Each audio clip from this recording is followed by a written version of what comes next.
Hey everyone, welcome to Warhammer. Today we're going to take a look at the Mortal Realms magazine, issue 1. Going to take you through some advanced techniques to get the most out of building these models.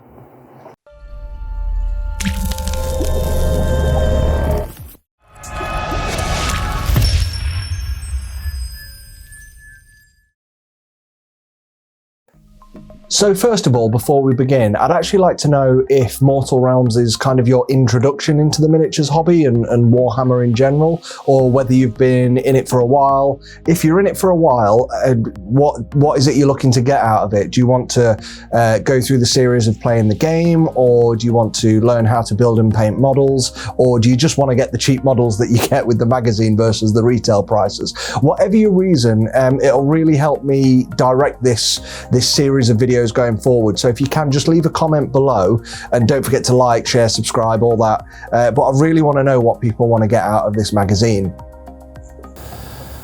So the point of these videos, the reason I want to do a series is to kind of use Mortal Realms as a springboard so that anybody coming into the hobby, even if you've been here for a while to be honest, to give you an idea of some of the more advanced techniques you can use to build and paint your models. Now, I'm certainly no expert painter, but that's not really what this is aimed at, and I think diving from this level straight to expert painter, there's going to be a lot in the middle that we miss. So what I want to do is I want to use this series to kind of gradually talk you through, okay, this is their way of doing it, and then some more advanced ways. So if you want to go through this, I'm not going to do like a planned series of anything where, you know, follow a guide week to week, but it's more of a nudge of every so often, here's the models, here's their approach to doing it, here's another way. So today what I'm going to do is I'm going to start by showing you some of the more advanced techniques, kind of a good, better, best approach to building your models and preparing them the best way you can for painting. So the first thing I want to talk about is cutting your models off the sprue. Now, the magazine, if you've got the subscription with Hachette Partworks or wherever you are in the world, whoever the publisher is, if you've got the magazine, they are offering a starter hobby kit with issue 1, and that normally comes with some glue, some other bits, and a pair of snips, these snips to be exact. I just want to say straight away, these are cheap. They've got Citadel written on them. I don't think they are made by Citadel, and they do an okay job. One thing I'd be cautious of, and this is one of the things I want to tell you, just make sure you don't try and wedge these snips up into the actual model, right up close to the model, and then cut away. When I say these aren't good, the blades are really thick. You've got a lot of risk here with the size of these already damaging the models. The second thing is they're not very sharp. They don't really cut the plastic apart so much as push the plastic apart. And a step up from that, these are Zuron, I think they're 2175 ET professional sprue cutters. I bought these because I thought, oh wow, cutting things off sprues is annoying. It's one of the most annoying parts to me of the actual hobby itself, because you've got risk of damaging the models, you've got to get in close. After you've done, 20, 30 sprues in a day, it can start to ache your wrist. So I thought, get something a bit more professional. These are a different beast. These actually have what's called a flat edge and a bladed edge. So unlike the cutters, which will cut from both sides, one side of this is actually dulled, so that will just sit against the plastic, and the other side will cut into the plastic. The benefit of these is, first of all, they're a lot sharper. Secondly, with only one side cutting the plastic, it doesn't leave you that little sort of line in the middle where they've torn away. So if you are looking at a better set of sprue cutters, something like these will do a decent job. But what I do have is what I would refer to as, or many refer to as, the ultimate in sprue cutters. These are the God Hand SPN 120. Now, if the name sounds overly dramatic, it is a Japanese name, so the company is based in Japan. These are absolutely incredible. Again, they've got the same feature of having a flat edge and a bladed edge, but this cutting edge is so so thin and so razor sharp that as you press it up against the sprue and start to cut, you'll see that there's absolutely, I say no stress, there's hardly any stress applied to the actual model itself. And as it cuts through the plastic, it just shears straight through like a solid razor cut. And the best thing about this is, as you get it up to the model and you start to cut these, the benefit of these is that they leave very little sort of excess plastic on the model. So when it comes to the next stage of cleanup, which I'll talk to you about in a minute, it already saves you that time there by not having chunks of plastic that you need to cut. So if you've got a flat edge, you mostly just need to use this and then the smallest amount of cleanup. The downside of these is they are Japanese and you need to import them. These cost me £56 and then I had to pay import fees and they took absolutely weeks to arrive. If you have a look on somewhere like Amazon, they can go anywhere for like 70 to 90 £90. But this is why I recommend the close second to these is the Tamia Sprue Cutters. So if you get them instead, you're going to have a much better time and a much easier time cleaning your models or cutting your models off the sprue. So the next thing you want to be aware of is cleaning the mold lines off your models. Now what mold lines are the lines that go down the strip of the model itself. So if you have a look at the edges, there'll be like a very thin line that generally surrounds the entirety of the model.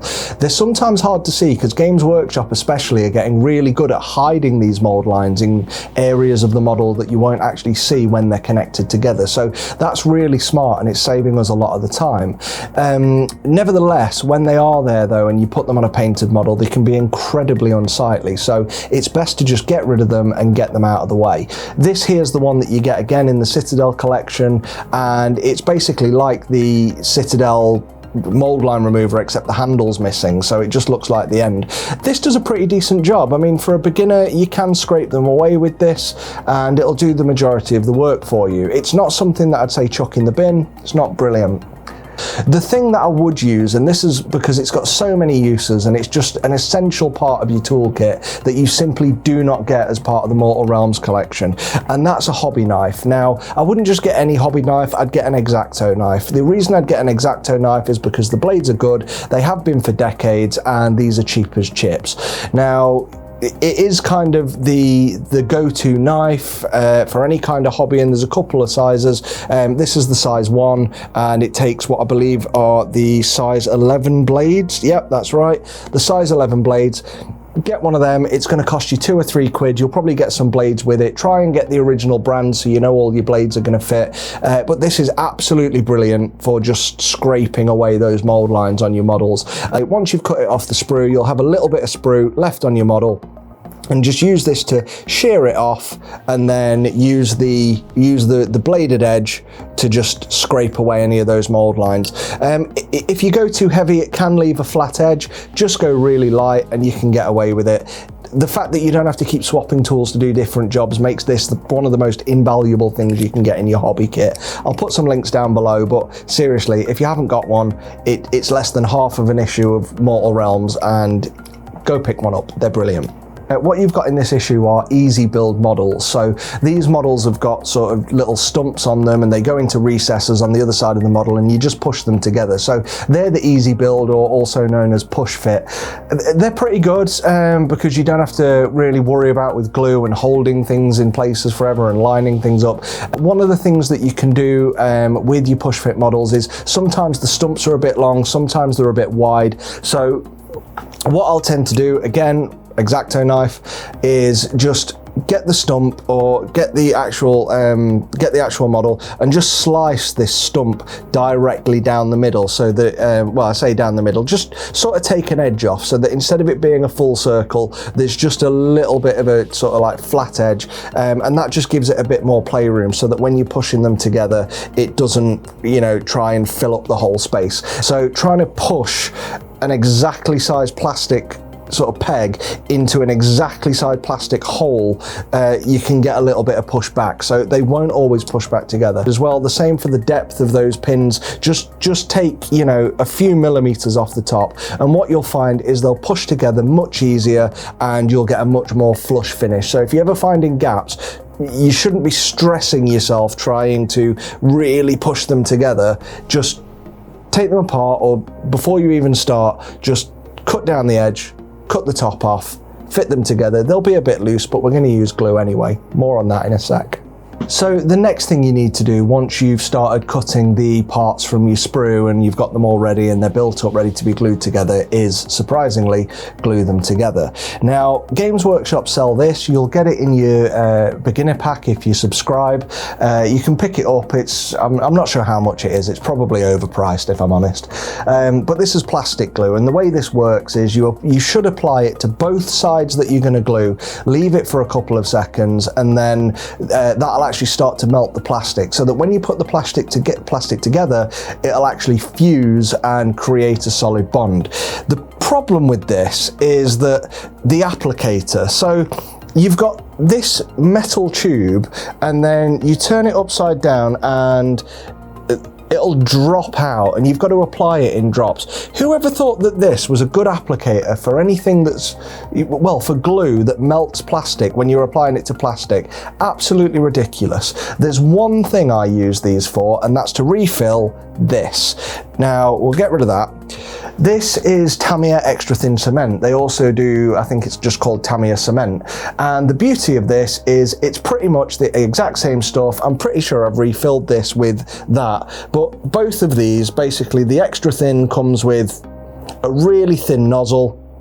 And what that does is just let you paint the glue down each side.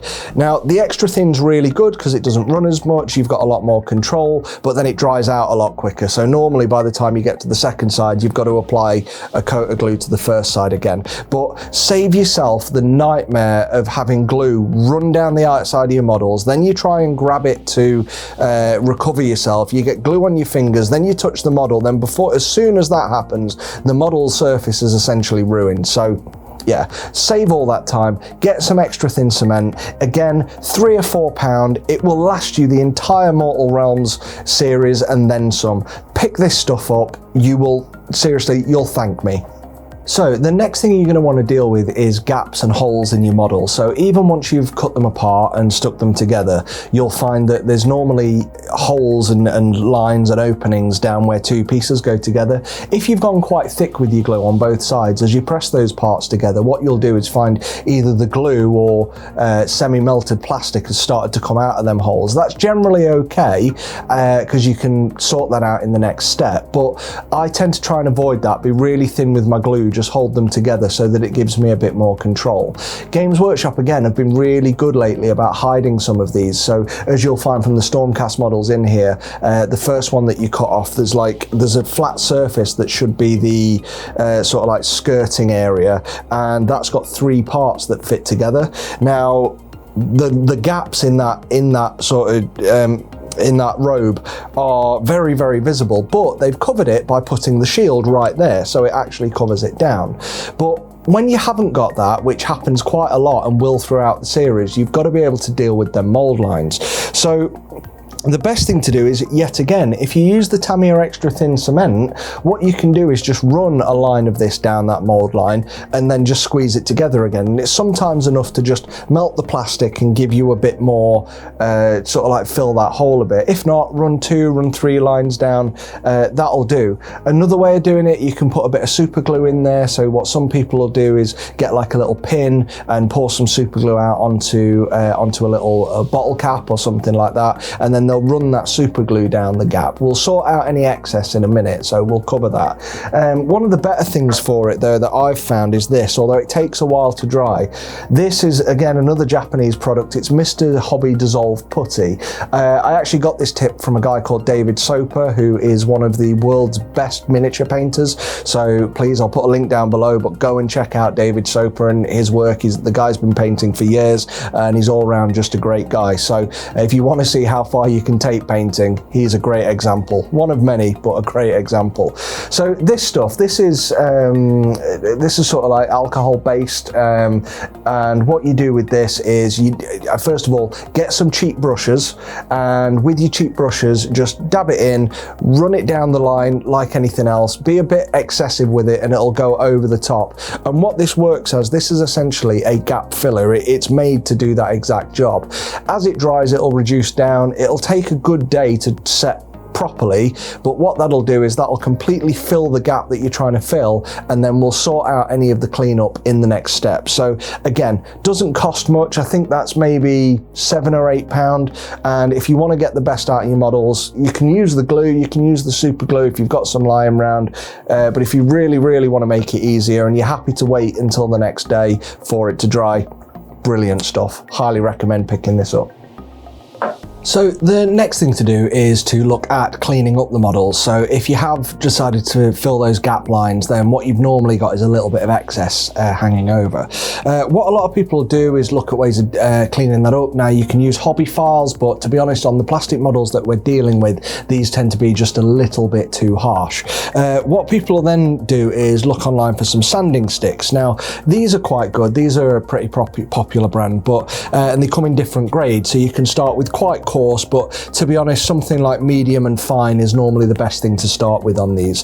They're good, but they're made for Airfix models, so they are quite large. So trying to get into some of the gaps on a model such as these Games Workshop minifigures and miniatures, it makes it quite difficult and tricky, and you end up sanding areas that you're not meant to. So again, larger models, vehicles, tanks, absolutely brilliant, worth having. Again, you know, a lot of these things are less than a tenner, absolutely brilliant to pick up. The thing that's really good though is these, and I've not seen them anywhere outside of the UK. These are from Flory Models. I'll put a link down in the description below. So Flory Models have got these sanding and polishing sticks. Now these are really fine and they're really flexible. So as you run it across the surface of a model, it will actually bend and flex to the contours of the model, stopping you from, you know, removing any detail. If you need to get in something smaller, you know, you can cut the ends off and make smaller points and make V shapes and wedge shapes to get in there. The good thing is though, as it starts to wear out, you just snip it down. So, you know, I've had these for about 3 years and I'm still on the first ones. Really good pieces of kit. But if you are on a budget, best thing to pick up is some wet and dry sandpaper. Chances are a lot of you have got some of this lying around because of some other project that you may have tried in the past. This here is 800 grit. It's generally fine. All you tend to do is fold it over, rip it off like so, get a strip, fold it like that, and then fold it again. And what this will do is the double fold will give you a nice wedge there that you can get in anything. Small circular motions, and that'll get the model nice and smooth. Once you've done it with the 800 grit, you can move up and up and up to somewhere like you can go as high as 2000 grit. But to be honest, at that point, you're just polishing the model. For me, 800 grit tends to do the job and gets it as smooth as I need it to be before putting primer on. So just to finish off, and I think I've left the most important one to last, although it is naturally last in this process, is putting primer on your models. Now again, Mortal Realms magazine, they don't talk about primer, or at least I don't expect them to. They didn't in Conquest, and again, I think this is because the magazine is aimed at more of a younger audience and they don't really want a younger audience dealing with aerosols and things like that. But primer is really, especially for beginners or early painters, one of the most important things you can put on a model. It just makes the whole process a lot easier. First of all, there are a few different colors. You can get them in a variety of colors. The main ones are normally black, white, or sort of like a 50-50 gray, and you can use these for different reasons. So black is really good because what that does is if you spray the whole model while you're painting, if you leave anywhere, it doesn't really matter because it's black, it looks like shadow. So if you leave any of those recesses, it's not really that important. There's numerous brands, numerous varieties. You can go and get Games Workshop's own. A cheaper alternative is Army Painter, although that tends to be a bit thicker. A lot of people will just pick up any kind of primer from a local hardware store, UK, isn't it? So B&Q, even Aldi and stuff like that do primers. For me though, having an airbrush, I tend to use airbrush primer. We'll talk about airbrushes in a future video as we go through the different techniques you can do. Airbrush primer, it's not as hard wearing as spray primers, so you know, handling the model, it will eventually come off and it'll wear off through touching it, but what it is it's a lot thinner. So you've got to think that any layer of paint that you put on a model takes away from surface detail, and obviously you want to retain as much detail of the physical forms of the model as possible. So this is kind of the best of both worlds. Primer isn't a necessity. You don't need primer. Again, it is just another layer of paint. If you're not going to handle your models and you're just doing them all as display pieces, then fine. But the problem with without primer is if you do start to touch the models, the acrylic paint doesn't bind to the surface of the plastic very well. So what the primer does is the primer is really good at binding to the surface of the plastic, and then the paint will bind to the primer. Whereas if you leave it, it will eventually rub off. So not having primer for this series, especially since they're teaching you how to play the game, not brilliant, but I understand why they did it. If you're a beginner, get some primer. Again, it's a few quid. You're probably going to use, I'd say 4 or 5 cans easily throughout this whole series. If you buy Games Workshop, I think they're £10 or £15 each. You can get an airbrush with primer that'll last you the entire models and more for about £80. So do the math. If you think you're going to end up sticking with it and primering, and you're going to get 5 or more cans, and if you're going to buy Games Workshop spray, maybe you want to have a look at picking up a cheap airbrush. Check out fohammer.com's beginner's guide to airbrushing just to see how cheap they are, and we'll cover it in more detail in a future video. But as for now, again, as I've said, most important thing you can do that you don't necessarily need but really should get some primer as soon as you possibly can.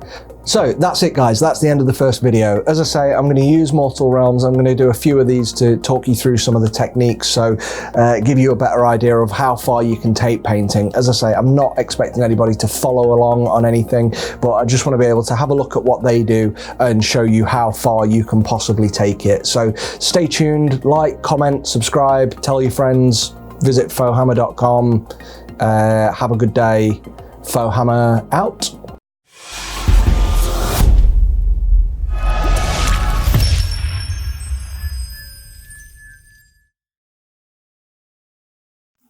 I'm not doing the mic drop, it looks stupid.